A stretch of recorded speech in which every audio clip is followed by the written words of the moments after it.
So, you want to study in Australia but can't find anything online about how much it costs? Let's break down the costs and duration so you can plan. We all have big dreams, supporting our loved ones, making a mark in our careers.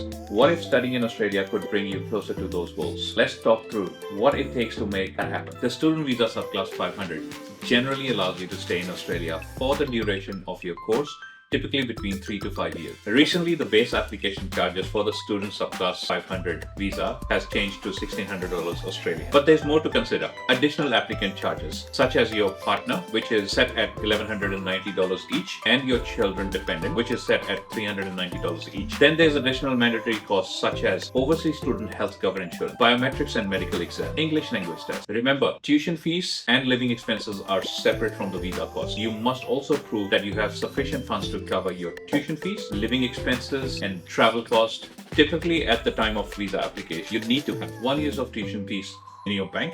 The Australian government has set the living cost for a single student at 29,710 Australian dollars. Travel costs are up to $3,000 Australian per applicant.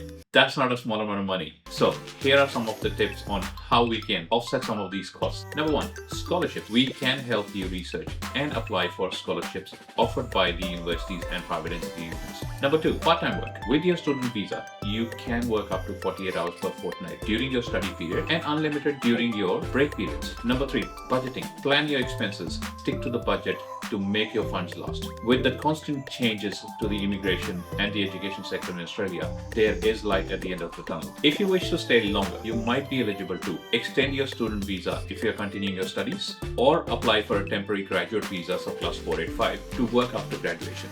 Also explore pathways to permanent residency if you meet the criteria. If you found this breakdown helpful, please give us a thumbs up and share it with your friends. Got questions or tips of your own? Drop them in the comment section and we'd love to hear from you. Thank you.